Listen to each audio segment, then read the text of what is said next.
이 마케팅 그룹 세스 고딩은 1등이 되는 방법에 대해서 이렇게 말을 합니다. 1등 혹은 2등이 아니면 매각한다. 제너럴 일렉트릭스의 전 경영자인 잭 웰치가 세운 경영 전략이죠. 이 잭 웰치가 세운 전략은 단순했습니다. 시장 점유율 1위나 2위를 못하면 매각하자는 전략이었습니다. 정확히 영어로는 이렇게 표현을 했습니다. 1등이나 2등이 아니면 고치거나 팔거나 매각하라. 그래서 제너럴 일렉트릭스는 잭 웰치의 경영 전략에 따라서 가전, 전자사업, 그리고 방송사업들을 모두 매각했습니다. 놀라운 건 이 정말로 단순한 경영 전략을 사용하고 나서부터 제너럴 일렉트릭스의 시가총액이 폭발적으로 증가했다는 점입니다. 1981년 잭 웰치가 취임을 한 당시에는 제너럴 일렉트릭스의 시가총액은 하나로 약 15조 원이었습니다. 그리고 그가 취임 이후 2000년대에는 시가총액이 총 600조 원이 됐죠. 1등 아니면 2등이라는 전략을 통해서 시가총액을 약 50배를 늘린 겁니다. 잭 웰치의 생각은 단순했습니다. 이 세상은 1등 그리고 2등이 거의 모든 것들을 독식하는 구조로 만들어져 있습니다. 그러므로 이 이윤을 최대한 많이 내기 위해선 1등 아니면 2등을 하자라는 전략을 세운 거죠. 이 정말 간단한 전략으로 제너럴 일렉트릭스는 2000년대 전 세계에서 시가총액이 가장 높은 기업이 됐습니다. 여기서 우리가 알 수 있는 건 딱 하나가 있죠. 1등 아니면 2등이 되자. 여기까지 보신 분들은 아마 이렇게 생각을 할 겁니다. 오케이, 제너럴 일렉트릭스라는 이런 거대 기업이 잘하는 분야에 올인을 한다는 건 알겠어. 근데 그게 나랑 무슨 상관이지? 라고 말이죠.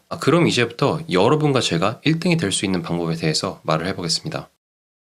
이 마케팅 그룹 세스 고딩은 1등이 되는 방법에 대해서 이렇게 말을 합니다. 내가 1등이 될 수 있는 카테고리를 직접 만들어라. 그는 이미 존재하는 카테고리에서 경쟁을 하는 게 아닌 나만의 카테고리를 직접 만들라고 말을 합니다. 그래서 내가 직접 만든 이 카테고리 안에서 마켓 리더로 시작을 하라고 말을 하죠. 이 마켓 리더로 시작해야 되는 이유는 간단합니다. 그래야 사람들의 머리에 남을 수가 있으니까요. 이 사람들의 머릿속에 평범한 기업들은 인식이 되지 않습니다. 예를 들어서 그 어느 누구도 에어팟을 3번째 그리고 4번째로 잘 만드는 회사를 알지 못합니다. 요즘같이 정보가 범람하는 시대에서 사람들은 1등 그리고 2등만을 기억하죠. 그리고 이 마켓 리더라는 인식은 여러 가지 형태의 레버리지로 사용될 수 있습니다. 이 인식을 레버리지 삼아서 가격 경쟁을 초월할 수도 있고 어떤 다른 분야로 쉽게 확장할 수도 있죠. 이 쿠팡에 에어팟을 검색해보면 이 인식의 힘이 얼마나 강력한지를 알 수 있습니다. 쿠팡에 있는 대부분의 에어팟을 보면 가격이 3만원대입니다. 하지만 애플의 에어팟은 30만원을 넘어가죠. 하지만 저를 포함한 많은 사람들은 이 10배가 넘는 가격의 애플의 에어팟을 3만원대의 에어팟보다 훨씬 더 많이 선호합니다. 우리가 모르는 에어팟이 10배 정도 더 싸긴 하지만 이 브랜드가 어떤 브랜드인지도 모르고 신뢰가 전혀 안 가기 때문이죠.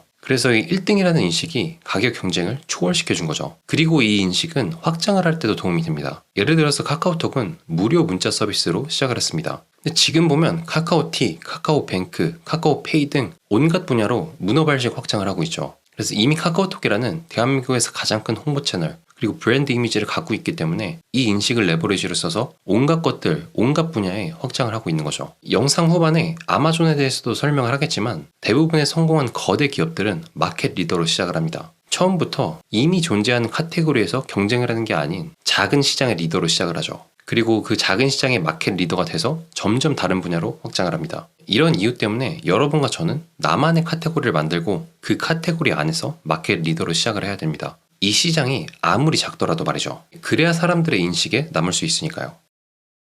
저는 나만의 카테고리를 만들기 위해선 내가 지금 어디서 불편함을 느끼는지를 알아야 된다고 생각을 합니다. 왜냐하면 내가 불편함을 느끼고 있다는 말은 그 문제에 대한 솔루션이 아직 존재하지 않는다는 소리니까요. 저로 예를 들면 저는 대가들의 팟캐스트를 듣는 걸 좋아했습니다. 그리고 비즈니스 모델에 대한 관심도 많았었죠. 하지만 이 대가들의 원칙론을 평범한 사람이 적용하기에는 너무나 두리뭉실했습니다. 왠지 그들의 원칙과 방법론을 사용하기 위해선 거대한 세상을 바꾸겠다는 야망을 갖고 있어야 되고 팔로알토에 가서 벤처 투자자들한테 투자를 받아야 될 것만 같았죠. 하지만 저는 야망이 그렇게 큰 인재도 아니었고 누군가를 이끌어갈 리더도 아니라는 걸 알고 있었습니다. 그리고 무엇보다도 그냥 간단하게 작게 시작을 해보고 싶었습니다. 하지만 이 방법은 어디에서도 찾을 수가 없었죠. 유튜브를 보면 대가들의 말을 직역해주는 채널은 많습니다. 그리고 스몰 비즈니스에 대해서 말하는 채널들도 많이 존재하죠. 특히 부업의 형태로 말이죠. 하지만 대가들의 방법과 원칙을 스몰 비즈니스에 적용시키는 채널들은 거의 없었습니다. 적어도 제가 시작할 땐 말이죠. 그래서 저는 이 대가들의 원칙을 스몰 비즈니스에 가져왔습니다. SNS를 통한 1인 기업, 그리고 스몰 비즈니스를 대가들의 원칙과 방법론을 사용해서 하는 걸 말이죠. 그리고 그들의 원칙을 통해서 저만의 작은 상품과 서비스를 만들기도 했습니다. 그래서 새로운 카테고리를 발견하기 위해선 내가 지금 느끼고 있는 이 답답함 그리고 불편함을 잘 느껴야 된다고 생각을 합니다. 왜냐하면 내가 지금 그런 것들을 느끼고 있다면 그 문제에 대한 솔루션이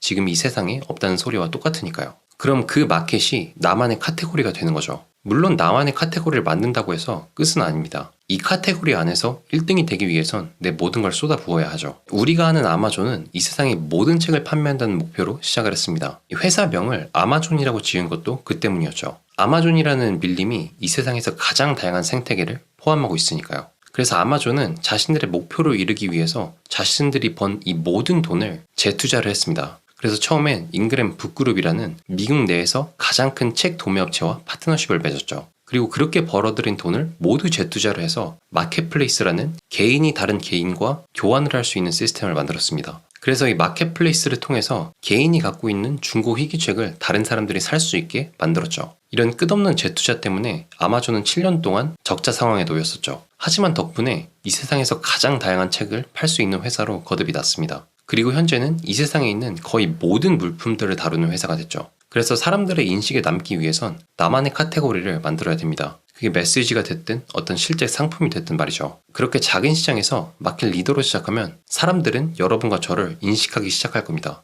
그럼 우리는 그 인식을 레버리지를 써서 다른 많은 것들을 할 수 있게 되는 거죠. 여기까지 보신 분들은 사업의 가장 중요한 요소에도 관심이 많으실 것 같습니다. 그러신 분들은 이 영상을 추천드립니다. 오늘도 시청해주셔서 감사합니다. 유바!